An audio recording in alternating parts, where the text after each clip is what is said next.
Ma'am यहां से start करना है, measurements of elasticity.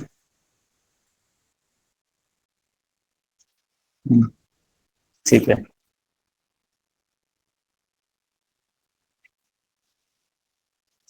What is the meaning of elasticity? First of all, let me make you understand. Elasticity means when the demand, supply, and price are flexible. Sometimes it goes up, sometimes it goes down. Means it does not reside in any uniform position. That is called elasticity. Okay, जैसे elasticity of demand होता है, elasticity of supply, elasticity of the price. ठीक है, means when understand one thing कि it is not remain in a positions uniform position, that is called elasticity. कभी कभी क्या होता है कि प्राइस किसी मतलब किसी कारण से कभी हो सकता है बढ़ जाए, कभी हो सकता है आज जो सामान आप खरीदने के लिए जा रहे हो वो कभी कभी घट जाए। तो दिस फैक्टर्स आर देयर, कुछ इंपॉर्टेंट फैक्टर्स है जिसकी वजह से elasticity of demand supply change हो जाता है, जैसे प्राइस और इनकम। ठीक है, एक और अलग तरीके से हम समझ सकते हैं, ये तो एकदम सिंपल समझ गए। अगर हम इलास्टिसिटी ऑफ डिमांड समझना चाहते हैं then we can say that it measures how much the quantity demanded of a good change in response to changing factor like price or income. ये है इसका actual definition. Okay, the way we measure how the quantity demanded of a good change in response to change of factor like price or price. जब demand का कुछ quantity का demand जब high low position रहता है तब price या income का क्या रिस्पॉन्स है, इसी चीज को हम इलास्टिसिटी ऑफ डिमांड कहते हैं। ठीक है, जैसे a small price in change cause a larger change in quantity demand. जैसे आज अगर आप 1 रुपया भी किसी सामान का आप दाम अगर देखते हो, 1 रुपया गिर गया तो देखिएगा उस सामान का जो डिमांड है, उस क्वांटिटी का जो डिमांड है वो बहुत ज्यादा बढ़ जाता है। इसे कहते हैं इलास्टिसिटी ऑफ डिमांड। मैंने 2 तरह से आपको समझाया। ठीक है, जितना हो सके मैंने कैजुअली आप लोगों को समझाने की कोशिश की ताकि जो मेन कंसेप्ट है, मेन बातें है वो आप पकड़ लें। ठीक है, this is called elasticity of demand. अच्छा, एक और वर्ड इसी के लिए आता है, इन इलास्टिक डिमांड। देखिए मैम ने बी नंबर पॉइंट में लिखा है perfectly in elastic demand. What is called inelastic demand, ये सब टर्म पहले आप जानो उसके बाद आप पढ़ोगे। Price causes a smaller percent change in quantity of demand, इसका मतलब होता है इन इलास्टिक डिमांड।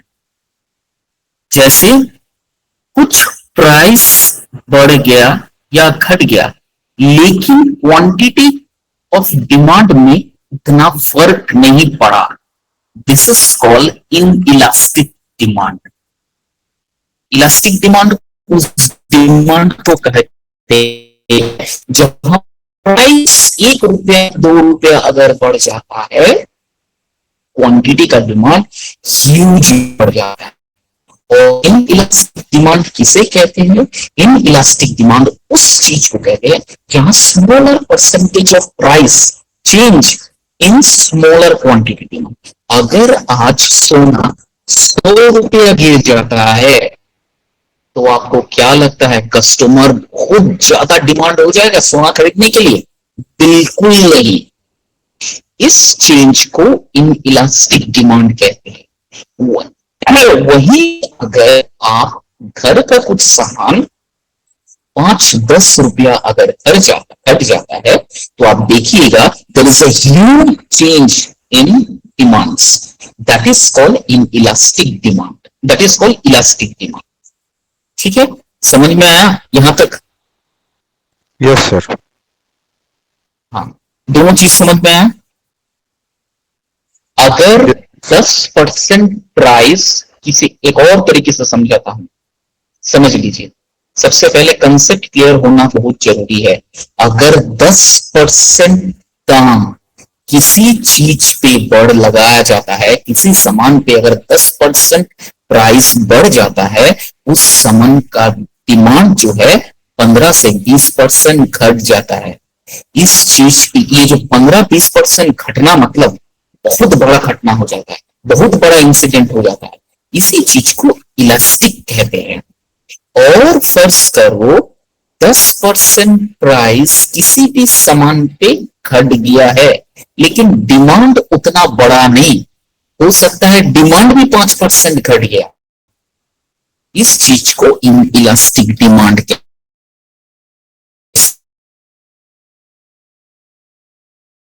गोल्ड, अगर 10% प्राइस इंक्रीज हो, डिमांड क्या होगा, 50 नहीं 50% ड्रॉप हो जाएगा। इस चीज को इस चीज को इस चीज को इलास्टिक डिमांड कहते हैं। अब क्या सुनाई दे रहा है? नाउ अभी इस अभी अभी हेलो, अभी हेलो। हाँ, ठीक है। मतलब मुझे घूम घूम के पढ़ाना पड़ेगा, एक जगह मैं बैठ के पढ़ा नहीं सकता हूँ। जैसे ही पढ़ा रहा हूँ टावर चला जा रहा है, ठीक है, नो प्रॉब्लम। तो this is called elastic demand. In elastic demand एक और डिमांड है, that is called unitary demand.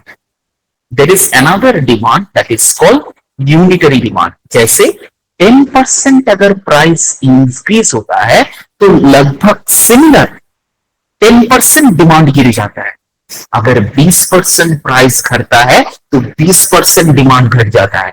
इस डिमांड को, जहां पर प्राइस और डिमांड इक्विलिब्रियम पोजीशंस में रहता है, जितना बड़ा उतना घटा, इस चीज को यूनिटरी मेथड कहते हैं, यूनिटरी डिमांड्स कहते हैं। ठीक है, this type of demand is called unitary demand. तो basically there are three demands: elastic demand, inelastic demand, and the number 3 is unitary demand. समझ में आ गया? Is it clear to you? देखिए मैम ने लास्ट पॉइंट में दिया है unitary demand, UNITARY। Ma'am ने तो हो सकता है स्पेलिंग कुछ टाइपोलॉजिकल एरर आ गया है, स्पेलिंग UNITARY होगा, यूनिटरी इलास्टिक डिमांड। ठीक है, यूनिटरी इलास्टिक डिमांड का मतलब जहां सेम प्राइस सेम डिमांड दोनों इक्वली घट रहा है, this is called unitary elastic demand. क्या ठीक है? समझ में आ गया है? कंसेप्ट समझ में आ गया है? कंसेप्ट को पहले क्लियर करो, तब जाके आप एक्सप्लेन कर पाओगे। This is called demand. अब इलास्टिसिटी का एक फॉर्मूला होता है, पिछले क्लास में शायद you are absent. There is a formula how to find out the elasticity of demand. ये बताया गया था, आपके शेयर किया हुआ है, देख लीजिएगा। Percentage change in demand divided by change in percentage change in price, ये फॉर्मूला है इलास्टिसिटी ऑफ डिमांड निकालने का। Elasticity equal to percent change in demand divided by percent change in price, equal to जो आएगा वो आपका elasticity of demand. ये formula है। आप पिछले क्लास आप थे नहीं, थोड़ा सा स्लाइड को बैक करके रिवर्स करके देख लीजिएगा, एक्सप्लेन किया हुआ है। क्लियर है? Next slide ma'am, please go to the next slide. देखो परफेक्टली इलास्टिक डिमांड व्हेन, देखो कितना सुंदर यहां पर दिया है, देखो यहां पर price quantity demand Q1 Q2 price equal है क्वांटिटी ऑफ डिमांड में चेंज हो रहा है। देखो Q है Q1 है Q2, क्या लिखा है? When any quantity can be sold at a given price and when there is no way to reduce the price, the demand is said to be perfectly elastic. In such case, even a small increase in price will lead to complete fall in demand. That is called elastic demand. Perfectly elastic demand ये भी एक term है। Price और demand दोनों एक साथ चल रहा है, ना प्राइस ऊपर ना प्राइस नीचे, दोनों बराबर चल रहा है। This is called perfectly elastic demand, जहां प्राइस और डिमांड दोनों बराबर है। अगर कुछ भी चेंज हो जाता है, चाहे प्राइस में चाहे डिमांड में, बहुत बड़ा चेंज आ जाएगा। That is called perfectly elastic demand. Stock market में आप ये सब चीजें देख सकेंगे, perfectly elastic demand of any share. हम लोग बहुत जन ऐसा होता है जो बॉन्ड्स खरीदते हैं, शेयर पेपर्स खरीदते हैं। क्या है, जितना शेयर उतना प्राइस उतना क्वांटिटी, सेम अलग चल रहा है। अचानक देखा गया कि प्राइस 1-2 रुपया नहीं, 50 पैसे 25 पैसे इधर उधर हो गया, तुरंत देखिए हड़कंप मच जाता है। प्राइस बढ़ गया तो घट गया, क्वांटिटी डिमांड घट गया, या फिर प्राइस बढ़ा तो क्वांटिटी भी घट गया। एकदम इक्वल पोजीशंस में चलता है, यहां इधर उधर आप कर ही नहीं सकते। अगर गए तो मार्केट उलट सिलट हो सकता है, एकदम मार्केट उलट जाएगा। This is called perfectly elastic demand, जहां प्राइस और डिमांड बिल्कुल समानांतर रेखा में चलता है, सिमिलर लाइन बिलोंग करता है। देखो डायग्राम भी दिया हुआ है, देख रहे हो, प्राइस का एकदम लाइन स्ट्रेट, थोड़ा भी कर्व इधर उधर नहीं है। और क्वांटिटी ऑफ डिमांड्स का, क्वालिटी और क्वांटिटी ऑफ डिमांड्स का भी देखो लाइन बिल्कुल सिमिलर, सरल रेखा गया है, एकदम सिमिलर, कोई कर्व नहीं है, there is no curve in the line. That is called perfectly elastic demand. Clear है? Yes sir. Next slide ma'am. Measurement of elasticity, हम मेजरमेंट कैसे करते हैं? हो गया। अच्छा, परफेक्टली इन इलास्टिक डिमांड, अरे तो परफेक्टली इलास्टिक डिमांड जब होता है मतलब इन इलास्टिक डिमांड भी होता है। तो what is this? When significant degree of change in price lead to little or no change in the quantity demand, then the elasticity is said to be perfectly inelastic.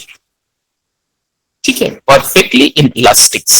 देखा, in other words, the demand is said to be perfectly inelastic when there is no change in the quantity demand, even though there is a big change in price.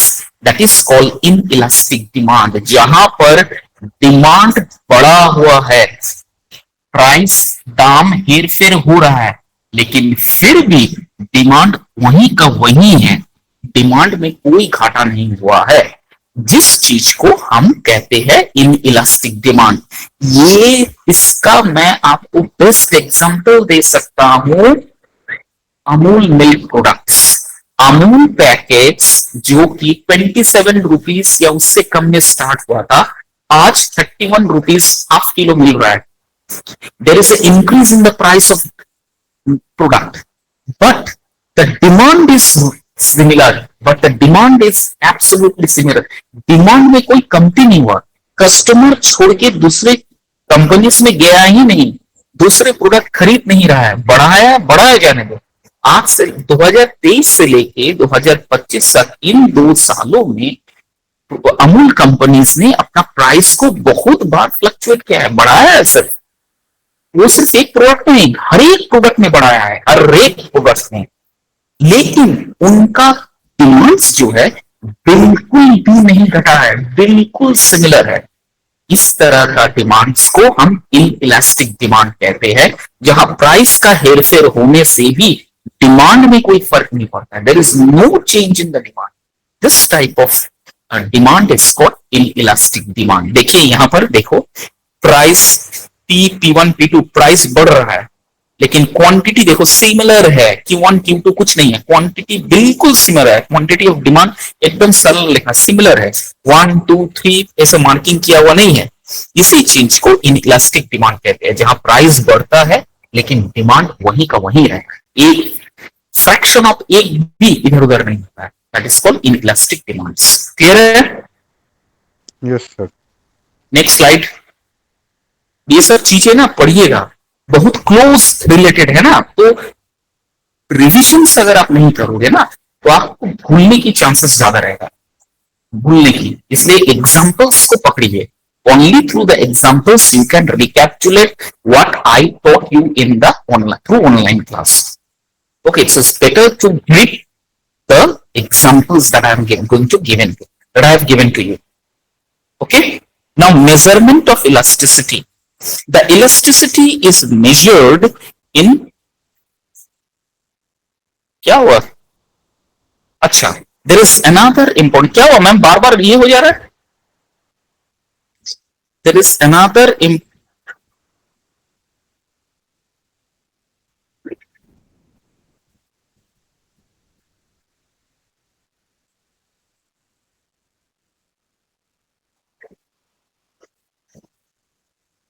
Okay ठीक है, आवाज तो आ रही है ना? ठीक है, आ जाइए मैम स्लाइड में. कहाँ था? Relatively elastic demand. देखो इस चीज को पढ़ो, कितना कुछ है देखो इसमें. इलास्टिक्स, इन इलास्टिक्स, यूनिटरी, उसके बाद आया इलास्टिक्स डिमांड, इन इलास्टिक्स डिमांड, उसके बाद आया है relative elastics demand. Look at the relative elastic demand. इस चीज को, इसे क्या कहते हैं? The demand is said to be relatively elastic when the change in demand is more than the change in price.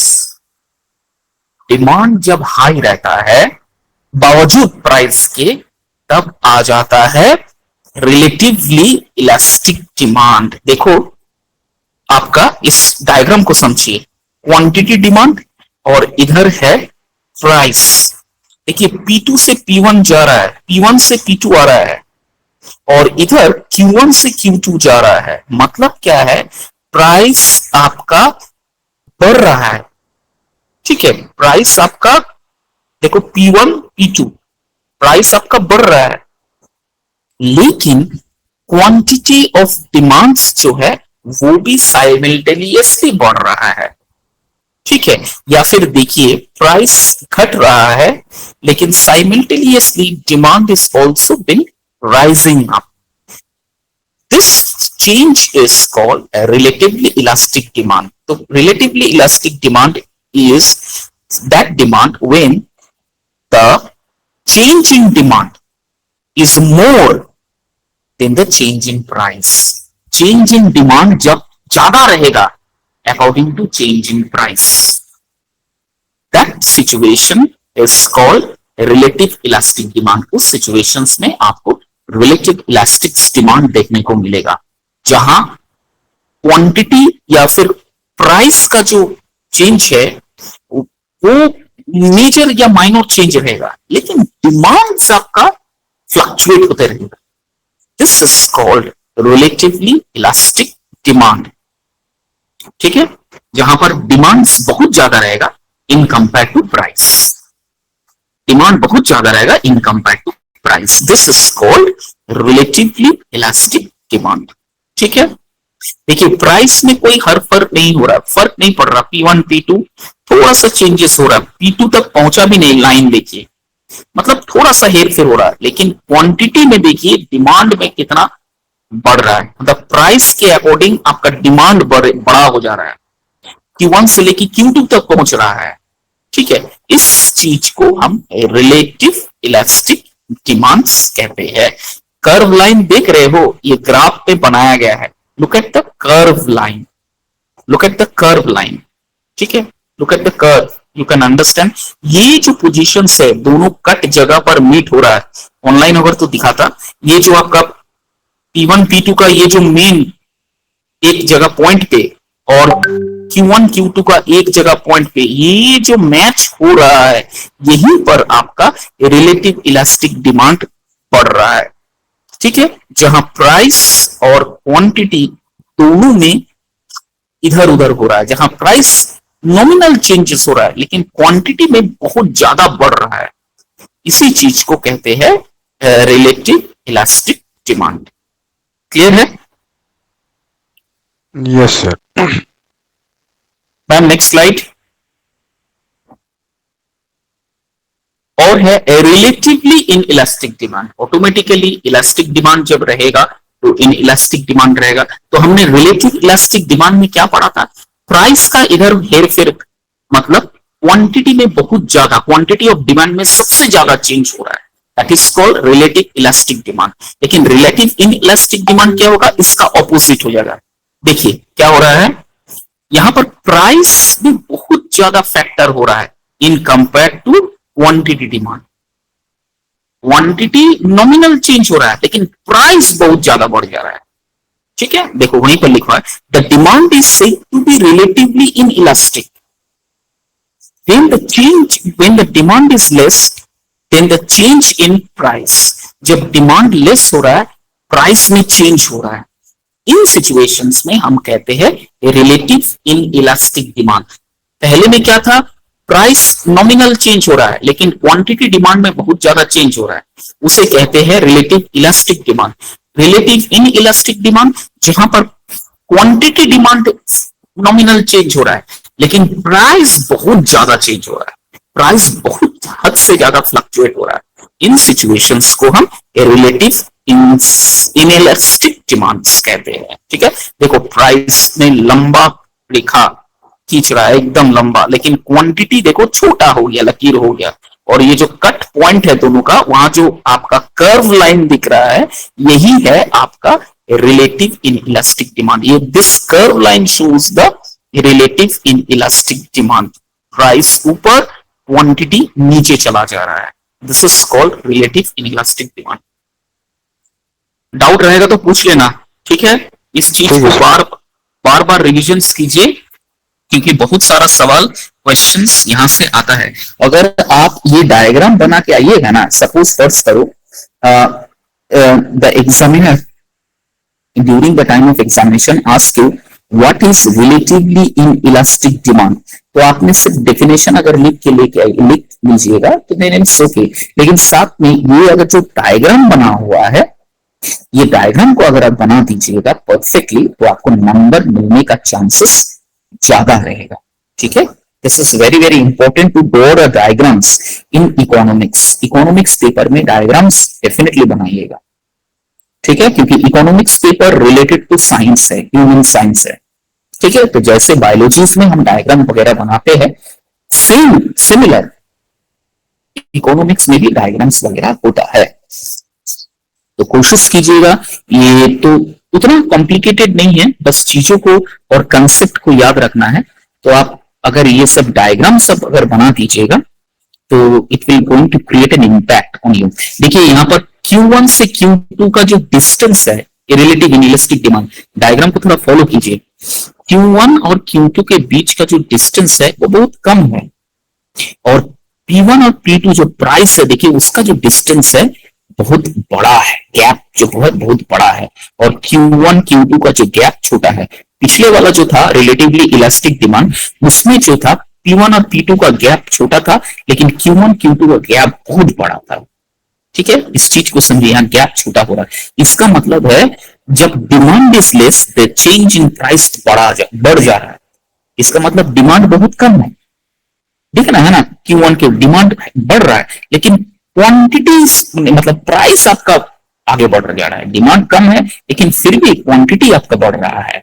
इस चीज को रिलेटिव इनइलास्टिक डिमांड्स कहते हैं। Clear, is it clear to you? Yes sir. Then next slide, एक है unitary elastic. The elastic demand is said to be unitary.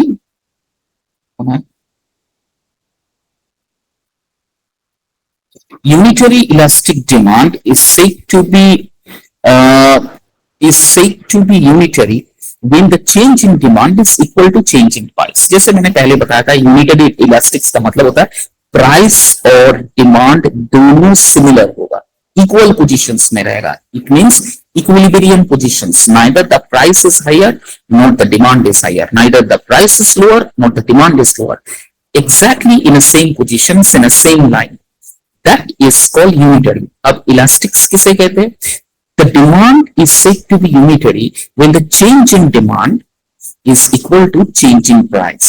ये तो आप डेफिनेशन जानते हो। अब आ जाते हैं डायग्राम में, देखिए है, देखिए डायग्राम में यहां जो 0 से लेके ओ पोजीशन से लेके P2 P1 उसका जो बॉक्स बनाया गया है और प्राइस का देखिए जो एक मार्क किया गया है और क्वांटिटी का जो बनाया गया है दोनों सिमिलर है, दोनों में कोई फर्क नहीं है। क्वांटिटी Q1 से Q2 बढ़ा हुआ है, P1 से P2 प्राइस भी बढ़ा हुआ है, तो दोनों एकदम इक्विलिब्रियम पोजीशंस में है। अब देखिए ग्राफ में अगर हम इस चीज को डालें तो ये जो लाइन एक कर्व करके जा रहा है, देखिए ये जो मीटिंग पॉइंट है ये दोनों बराबर मीट हो रहा है। These 2 points equally meet each other. This is called unitary elastic demand. Diagram को ध्यान से समझिए, understand the diagram very carefully.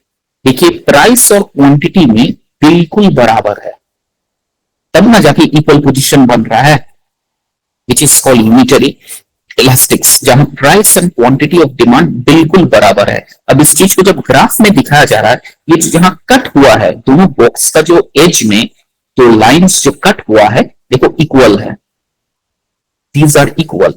That is why unitary elastics means the demand when there is a change of demand is equal to change in price. That is called unitary elastics. Clear? Yes, sir. Okay. Come to the next slide. Type of elasticity. There are 4 types of elasticity of demand. Price elasticity of demand पहला, income elasticity of demand दूसरा, cross elasticity of demand तीसरा, advertising elasticity of demand.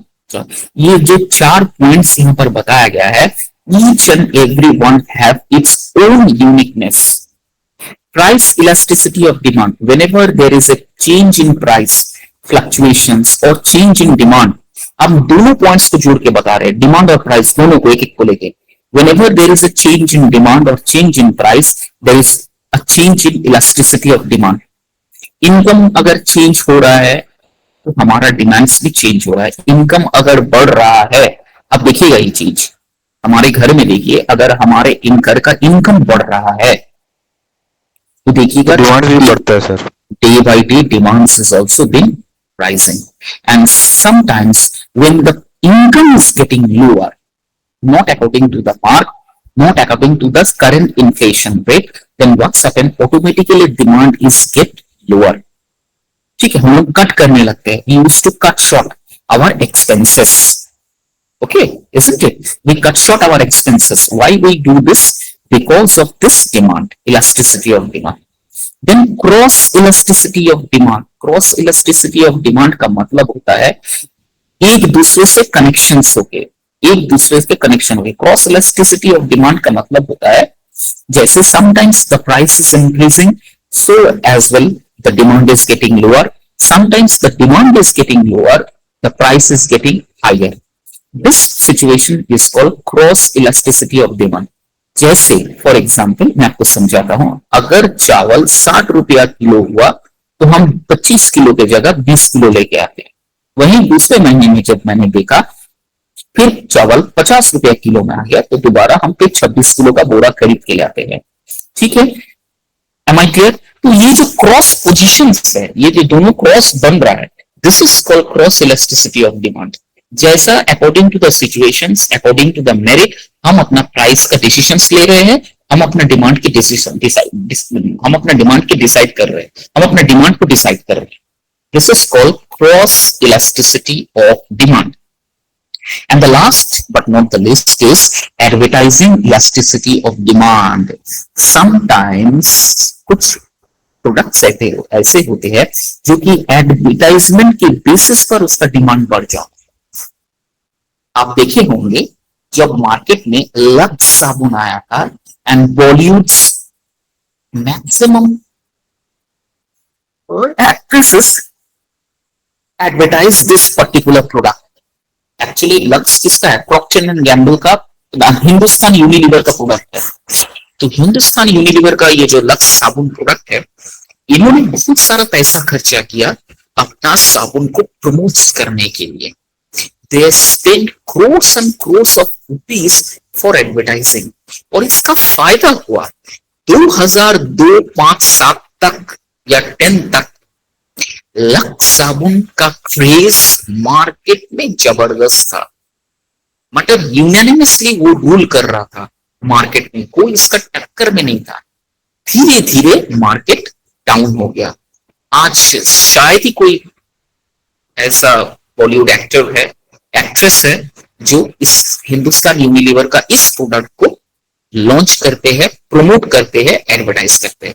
आप देखिए TV चला के इसका कोई hoarding से एडवर्टाइजमेंट या हैंडबिल या पेपर में कोई भी एडवर्टाइजिंग आपको नहीं मिलता है, बहुत कम, रेयर हो गया है।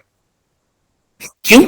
मार्केट में इतने सारे ऑप्शंस आ गए हैं कि now people are not ready to buy this type of chemical soap. अभी थोड़ा सा ना हेल्थ कॉन्शियस हो गया। आज के कस्टमर्स को देखिएगा, ज्यादा से ज्यादा हेल्थ कॉन्शियस है।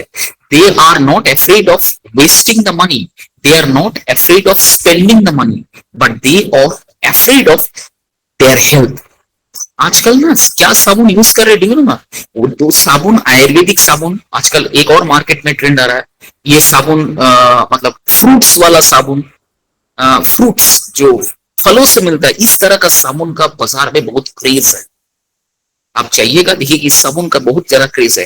ज्यादा से ज्यादा देखिएगा आयुर्वेदिक सोप खरीदने में बहुत ज्यादा ये यूटिलाइज कर रहा है, बहुत ज्यादा हाई में है दिस टाइप ऑफ सोप्स, जो फ्रूट से बना हुआ है, जो कुछ जड़ी बूटी से बना हुआ है, इस तरह का सोप, साबुन, जो केमिकल हटके है, ये यूज करना चाहते हैं। ठीक है, तो that is called advertising elasticity of demand, जहां एडवर्टाइजिंग की वजह से कभी कभी आपका प्रोडक्ट हाई लेवल में बिक जाता है, लेकिन कभी कभी क्या होता है, उसका अकॉर्डिंग टू द डिमांड वो घट जाता है, नहीं रहता है। This is called advertising elasticity of demand. Understood? Any doubt? No sir. Okay, okay, price elasticity demand, ये तो मैंने बता दिया था, ये सेम है। Elasticity of demand in general refer to the price elasticity of demand. In other words, it refers to the quantity demanded of a commodity in response to a given change in price. Price elasticity is always negative, which indicate that the customer tends to buy more with every fall in the price. The relationship between the price and the demand is inverse. देखो इसका formula क्या है, ठीक है, elasticity of demand, EDP, elasticity of demand, price, okay. ED means elasticity of demand, P means price. Proportionate change in the quantity demand for a product, मतलब product का कुछ भी अगर चेंज होता है into for product divided by proportionate change in the price। ठीक है, यहां पर x पकड़ा हुआ है, से प्रोडक्ट x, से प्राइस x, ठीक है। ईडीपी मतलब इलास्टिसिटी ऑफ डिमांड और p मतलब प्राइस, इक्वल टू होता है proportionate quantity demand divided bye of a product x divided by proportionate change in the price of x। ठीक है, The same is expressed as, इसको अलग तरह से एक्सप्रेस कर सकते हैं जैसे price elasticity of demand divided by quantity of demand 2 minus quantity of demand 1 divided by quantity 1, उसके बाद divided by price 2 minus price 1 slash P1। ठीक है, What is the meaning of this slash 1 means divisions। यहां पर दो जगह divisions हो रहा है, एक Q2 माइनस Q1 करके जो रिजल्ट आ रहा है उसको डिवाइड कर रहे हैं क्वांटिटी 1 से। ध्यान से देखो, सुनना नहीं है, पहले इस स्लाइड को देखो, मैं जो समझा रहा हूं, एक्सप्रेस कर रहा हूं, इस चीज को देखो। ठीक है, मैथमेटिकल कैलकुलेशन अगर बोर्ड होता तो मैं बताता हूं। फर्ज करो Q2 है 6 रुपया, Q1 है 4 रुपया, डिवाइडेड बाय Q1। इसका मतलब Q2 6 रुपया है, Q1 4 रुपया है, माइनस करने से आया 2, डिवाइडेड बाय Q1 4। तो पॉइंट डेसिमल में आपका आंसर आएगा, उसको डिवाइड कीजिएगा same way, price 2 minus price 1 divided by price 1, जो पहले आपने एस्टिमेट प्राइस किए थे उसको डिवाइडेड कीजिएगा। तो उसके बाद लास्ट में Q1 का जो रिजल्ट आया डिवाइडेड बाय प्राइस 1, जो आपका आंसर आएगा that is the calculations of elasticity of demand price. Clear है? That is the calculations of EDP, elasticity of demand price equals to. Is it clear? पहले देखो, ये सर मत बोलो, पहले अंडरस्टैंड करो। देखो पहले ये जो कैलकुलेशन है नीचे वाला, EDP equal to brackets Q2 minus Q1 bracket divided by Q1, उसके बाद बड़ा सा division P2 minus P1 slash P1 equals to जो आएगा दैट इज EDP। कैलकुलेशंस करो ना, कॉपी हिडन है, फर्स्ट करो कैलकुलेशंस, ले लो Q2 10 रुपया, ले कैलकुलेट करो। कॉपी है कि नहीं सामने? Yes sir, yes sir. लिखो ना, EDP equal to elasticity of demand price equal to, ये सब कैलकुलेशन आएगा मेरे भाई। मैनेजरियल इकोनॉमिक्स थोड़ा सा टफ है, कैलकुलेशन ऑटोमेटिक लगेगा, तो करो। Q2 इक्वल टू, फर्स्ट करो Q2 पहले लिख लो, Q2 equal to 10, Q1 equal to 5। ठीक है, नॉर्मल कैलकुलेशंस। फिर ये लो P2 का कोई ये ले लो, मतलब सम नंबर ले लो। सपोज फर्स्ट करो P2 equal to 6, P1 equal to 4। ठीक है, अब Q2 से Q1 पहले माइनस करो, कितना आया? 5 डिवाइडेड बाय Q1। तो Q1 का पहले तुम नंबर लिया था ना, कितना लिया था? Q1 का 5, तो डिवाइडेड बाय 5 इक्वल्स टू 1। अब नीचे का कैलकुलेशन पहले करो, P2 कितना था? 6, उसके बाद माइनस करो 4 डिवाइडेड बाय P1 माइनस कितना था? 2 डिवाइडेड बाय 4। देखो इस इक्वल टू इसमें आएगा 0 पॉइंट समथिंग आएगा, डिवाइड करो इसको। Yes sir. हाँ, अब 1 डिवाइडेड बाय जो आया उसको करो, डिवाइड करो, जो उसका आएगा answer that is elasticity demand price. ठीक है सर, समझ गया।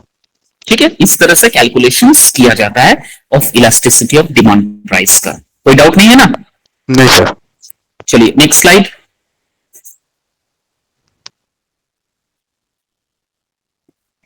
परफेक्टली इसका इस, अरे ये तो हो गया, ये सब हो गया, हो गया मैम, ये हो गया। अच्छा ये दूसरा है ना, अरे कहां चला गया? This one. अच्छा, अब इनकम कैसे हम निकाले, इलास्टिसिटी ऑफ डिमांड इनकम कैसे निकाले? देखो फॉर्मूला दिया है, प्रोपोर्शनेट चेंज इन क्वांटिटी, ठीक है, divided by demand of product, उसके बाद प्रोपोर्शनेट चेंज इन इनकम, इसको एक्सप्रेस करते हैं EDI, elasticity of demand price, elasticity of demand income, sorry not price, sorry, elasticity of demand income equal to, इसका formula है Q2 minus Q1। Formula को हमेशा याद रखिएगा, Q2 minus Q1 bracket close divided by Q1, उसके बाद divisions, I मतलब income 2 minus income 1 bracket close divided by income 1। जो कैलकुलेशंस मैंने पहले किया था उसी तरह का कैलकुलेशंस है, फॉर्मूला है, ये फॉर्मूला यूज कीजिएगा। देखिएगा फॉर्मूला कोई बात नहीं है, दिक्कत नहीं है। ऊपर में हम डिवाइड करेंगे Q1 से, नीचे में डिवाइड करेंगे Q1 I1 से। प्राइस के क्षेत्र में Q1 करेंगे और नीचे लिखेंगे P2 P1। यही दो फर्क है इन इलास्टिसिटी ऑफ इनकम डिमांड में का। क्या लिखा है? फॉर्मूला सेम है सर, मतलब दोनों का, खाली कहां फॉर्मूला सेम है? कहां फॉर्मूला सेम है? प्राइस के लिए अलग फॉर्मूला, नीचे P1 हो जा रहा है। हाँ मतलब मेरा बोलने का मतलब ये है कि इसका जो फंडा है वो दोनों का सेम है, खाली प्राइस और इनकम के लिए जो है कि नीचे वाला पोर्शन चेंज हो रहा है। हाँ हाँ, यस, ठीक है, देखो यहां पर लिखा है income elasticity is normally positive, ये चीज नॉर्मली पॉजिटिव रहता है, which indicate that the consumer tend to buy more and more with every increase in income. ये लाइन से हमें ये पता चलता है कि अगर इनकम में पॉजिटिव आ रहा है, मतलब हर साल कुछ ना कुछ नया इंक्रीमेंट्स हो रहा है, सैलरी में आपका बढ़ोतरी हो रहा है, आप कहीं भी जॉब करते हो, बिजनेस करते हो, आपका टर्नओवर हुआ, आपका इनकम हुआ, आपका सेविंग्स हुआ, बढ़ रहा है, तो ऑटोमेटिकली क्या होगा, इन जो कस्टमर्स है they tend to buy more and more quantities with each and every income. तो वो मोर एंड मोर क्वांटिटी खरीदते हैं इनकम अगर उसका बढ़ता है। ये ट्रेंड जनरली चलता है elasticity, income elasticity of demand में, इनकम इलास्टिसिटी ऑफ डिमांड में ये चीज आपका चलते रहता है। It's goes on like this way. Am I clear? हमेशा यहां पर एक नोट करने वाली बात है, देखो सेकेंड पैराग्राफ में ये लिखा हुआ है income elasticity is normally positive.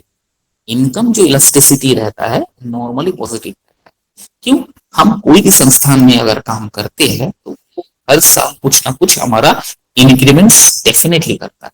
तो whenever our increments happen then automatically there is an increase in the demand. Am I clear?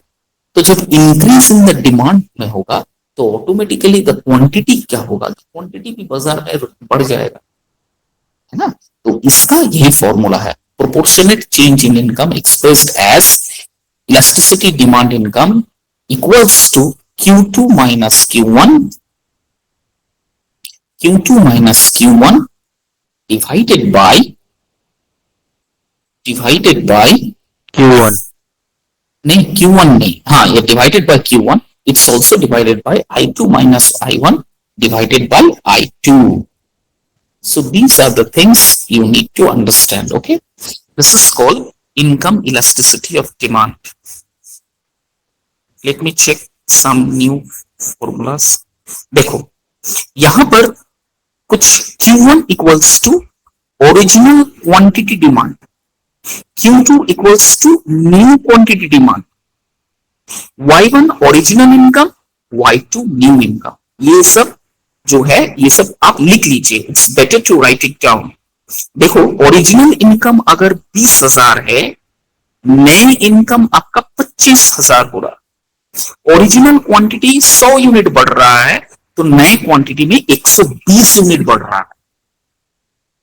Ma'am को ये स्लाइड थोड़ा सा शेयर करने के लिए बोलिएगा, that will be much easier for the calculations. तो देखो कैसे कैलकुलेशंस किया, 120 माइनस 100 डिवाइडेड बाय जो मैंने कहा था original Y1 equal to 100 divided by your income 25,000 minus original income 20,000 divided by I1 Y1 means income 1 20,000।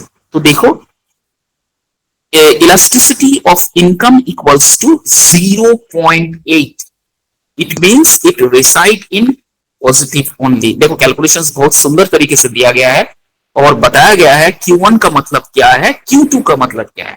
तो Q1 का मतलब ओरिजिनल क्वांटिटी पहले, Q2 का मतलब न्यू क्वांटिटी, साइमल्टेनियसली प्राइस के लिए भी original price new price, income के लिए भी original income new income.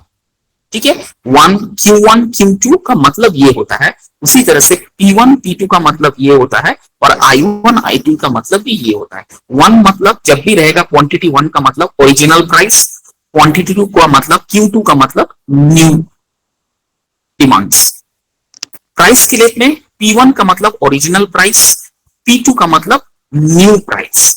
Same income के क्षेत्र में I1 अगर रहता है तो new income, sorry old income या current, sorry old income, I2 का मतलब होता है new income.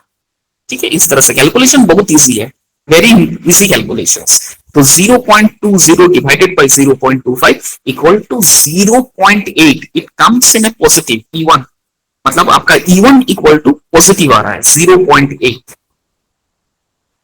Okay, you can call it in a positive 0.8, 1 भी नहीं है, नहीं नेगेटिव ही आ रहा है, इट्स अ नेगेटिव, क्यों 1 पॉजिटिव रहता है, तो 0.8 आ रहा है, मतलब इनकम 1 आपका 0.8 according to the new estimated price और डिमांड ऑफ द प्रोडक्ट। ये स्लाइड अगर मैम प्लीज शेयर द हाँ स्लाइड मैम। हाँ सर, मिल गया, स्लाइड मिल गया। हाँ, उस मैंने शेयर बढ़िया कर से दिया। देख लो, कैलकुलेशंस को बढ़िया से समझो और फॉर्मूलास को याद रखो, ठीक है, कैलकुलेशंस ठीक। को समझो और फॉर्मूलास को याद रखो, ठीक है, according to that you can understand. Okay sir. Next slide ma'am. अच्छा, cross elasticity of demand, what is the meaning of cross elasticity of demand? Cross elasticity of demand refer to the quantity demand of a commodity in response to a change in the price of a related good, which may be substitute or complement. As I have told earlier, चावल का पूरा अगर 50 रुपया रहता है तो हम कोई दूसरा सब्सटीट्यूशन खरीद के लाते हैं, अरवा चावल खरीद के लाते हैं, मोटा चावल खरीद के लाते, ये हुआ सब्सटीट्यूशन। कॉम्प्लीमेंट क्या हुआ? कॉम्प्लीमेंट का मतलब हमने क्या किया, क्वांटिटी जो है घटा दिया, 26 किलो बोरा की जगह हम 20 किलो लेके आ रहे हैं।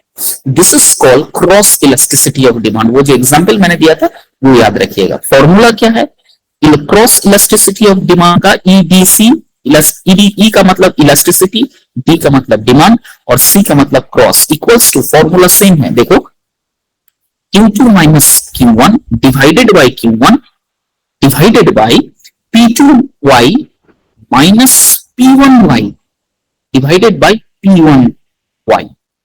ओके, ठीक है, ये है फॉर्मूला, ठीक है। तो इसका फॉर्मूला क्या है? Q2 माइनस Q1 मतलब तो क्वांटिटी आपको समझ में आ रहा है, डिवाइडेड बाई प्राइस और y का मतलब product, y equals to product, तो मतलब price P2 product minus P1 product divided by P1y मतलब y मतलब product. This is the formula of cross elasticity of demand. Is it clear? Sir ये P2 और Y वाला फिर से एक बार समझाइए ना, थोड़ा यहाँ कंफ्यूजन लग रहा है। P2 मतलब प्राइस, Y हाँ वो तो मतलब समझ गए। प्रोडक्ट, हम्म। P1 Y मतलब P मतलब प्राइस, Y मतलब प्रोडक्ट, डिवाइडेड बाई P मतलब प्राइस, Y मतलब प्रोडक्ट। क्या है? देखो शेयर किया है मैम ने, देखो मैम ने शेयर किया है। हाँ सर वही देख रहा हूँ मैं। ठीक है, Q2 quantity of good X before and after, that is Q1 Q2, before वाला होगा आपका Q1 एंड आफ्टर वाला होगा Q2। Price of good Y before and after PY1 मतलब प्राइस ऑफ गुड Y मतलब ये गुड मैंने जो प्रोडक्ट बताया था वहां पर गुड्स लिखा हुआ है, प्राइस ऑफ गुड मैंने प्रोडक्ट कहा था वहां पर गुड लिखा है Y। बिफोर एंड आफ्टर मतलब P1 हम बिफोर पकड़ लेते हैं एंड Y आफ्टर पकड़ लेते हैं।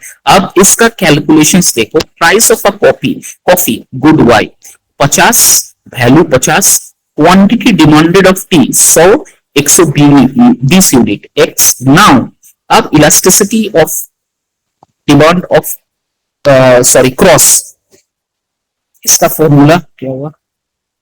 इसका फॉर्मूला है 120 divided 120 minus 100 divided by 100 divided by 60 minus 50 divided by 50, तो 0.20 बाई 0.20 इक्वल्स टू 1। ठीक है, ये कैलकुलेशंस है। It means earlier food, earlier change in quantity of demands is in a positive. ये है एग्जाम्पल का कैलकुलेशंस, देख लो, थोड़ा सा देखो समझ में आ जाएगा, वेरी इजी है।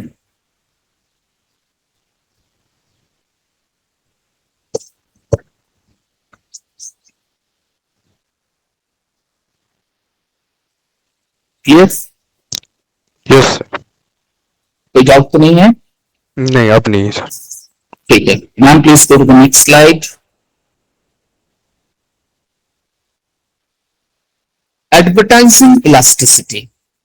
It refers to increase in the sales revenue because of change in the advertising expenditure. Yes, in other words, but there is no direct relationship between the amount of money spent on advertising and its impact on sale. Advertising elasticity is always positive. ये line को हमेशा याद रखना. इसका मतलब क्या है, यहाँ जो कैलकुलेशंस दिया गया जाएगा वो हमेशा पॉजिटिव में आना चाहिए. Advertising elasticity is always positive. This last line is you remember कि हमेशा जो कैलकुलेशंस करेंगे वो पॉजिटिव में ही आएगा. सेम एक्सप्रेशंस देखो, proportionate change in quantity demand for product X divided by proportionate change in advertising cost. ठीक है, Q2 minus Q1 divided by Q1 equal to A minus advertising, A2 minus A1 divided by A1. कुछ calculations है ma'am? Do you have the calculations? इसी तरह का calculations होगा, कोई दिक्कत नहीं मैम, उसको समझ में आ गया होगा. सेम कैलकुलेशंस जैसे हम पिछले वाला किए उसी का सेम कैलकुलेशंस यहां भी होगा. ठीक है, 1 का मतलब प्रीवियस, 2 का मतलब करंट, चाहे वो क्वांटिटी में हो चाहे प्राइस में हो. इस चीज को याद रखना. सर P1 क्या है? Price before. P2 मतलब करंट प्राइस, या फिर P1 original price, P2 current price. उसी तरह से Q1 मतलब ओरिजिनल क्वांटिटी, Q2 मतलब न्यू करंट क्वांटिटी. बस एडवर्टाइजिंग उसी तरह से है. क्लियर है? Yes sir. फॉर्मूला हमेशा याद रखना, ये सब फॉर्मूलेटिक बेस्ड है, मैथमेटिकल कैलकुलेशंस आता है. ये हमेशा याद रखना, एडवर्टाइजिंग में यूनिट जो आपका लास्ट में आएगा वो हमेशा पॉजिटिव होना चाहिए. नेगेटिव में आएगा मतलब आपका कैलकुलेशंस कहीं ना कहीं कुछ गलत है.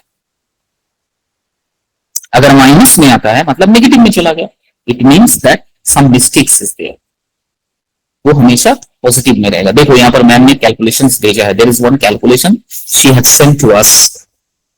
देखो, इनिशियल एडवर्टाइजिंग एक्सपेंडिचर A1 मतलब प्रीवियस, इनिशियल मतलब प्रीवियस 50,000. न्यू एडवर्टाइजिंग जो किया है उसको हम A2 पकड़ लेते हैं, इसका 60,000.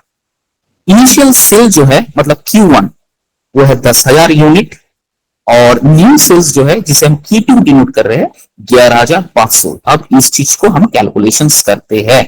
तो 11,500 माइनस 10,000 डिवाइडेड बाय 10,000, इसका आता है 0.15 divided by 60,000 minus 50,000 divided by 50,000 equal to 0.20. तो आपका आ रहा है 0.75. पॉजिटिव में ही आ रहा है. देखो, the calculations comes in positive only.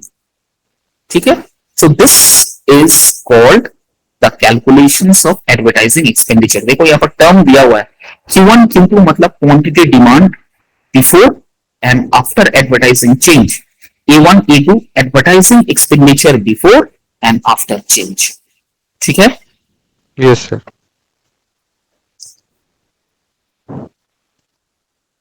कहाँ गया?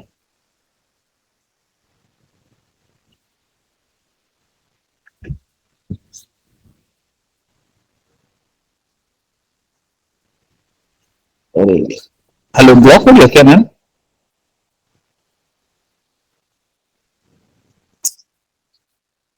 शेयर नहीं हो रहा है मैम.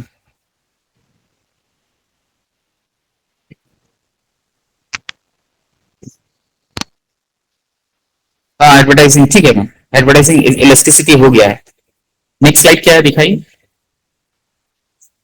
फैक्टर्स, कौन कौन से वो फैक्टर्स है जो इलास्टिसिटी को गवर्न करता है, इलास्टिसिटी ऑफ डिमांड को कंट्रोल करता है.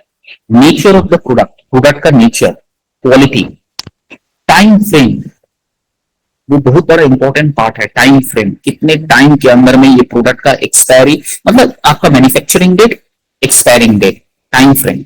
That is degree of postponement. Degree of postponement का मतलब होता है प्रोडक्ट का availabilities in the market. Sometimes वो प्रोडक्ट मार्केट में बिक नहीं रहा है.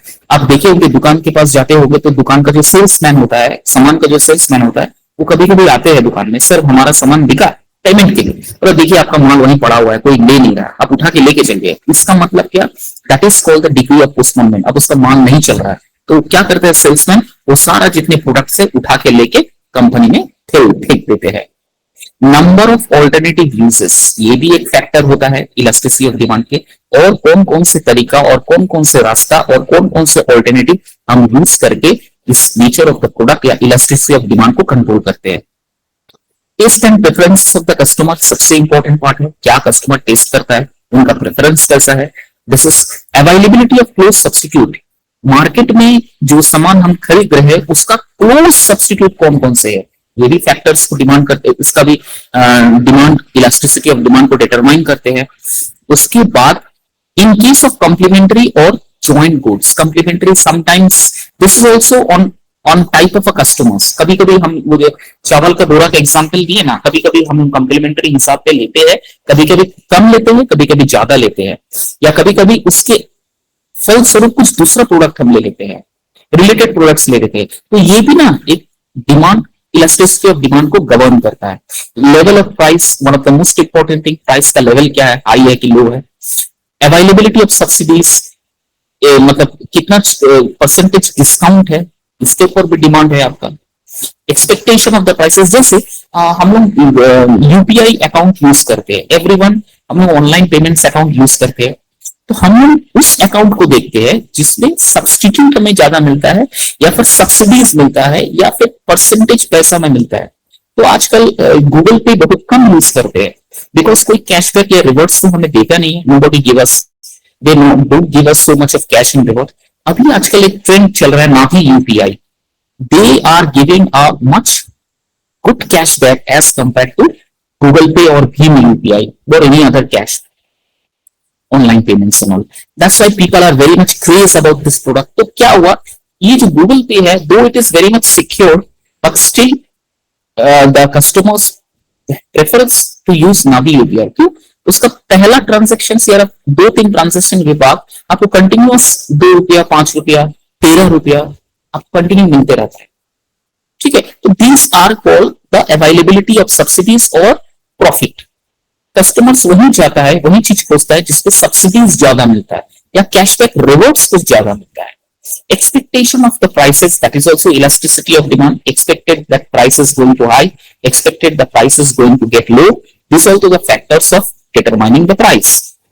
And the last one is durability of the product. आपका प्रोडक्ट्स का ड्यूरेबिलिटी कितना है, लॉन्जिबिलिटी कितना है, that is also another important factor. और गवर्नमेंट का रूल्स एंड रेगुलेशंस, गवर्नमेंट का कुछ पॉलिसीज, गवर्नमेंट का टैक्स, ये सारा कुछ प्रेफर करता है कि हम कितने सारे फैक्टर्स को इलास्टिसिटी ऑफ डिमांड के साथ कंपेयर करें और कंट्रोल करें। ठीक है, क्लियर है? Okay sir. आज पढ़ लेना, थोड़ा सा कॉम्प्लिकेटेड है, ये सब चैप्टर्स को बार बार रिविजन करना ताकि ये सब वीडियो याद रहे।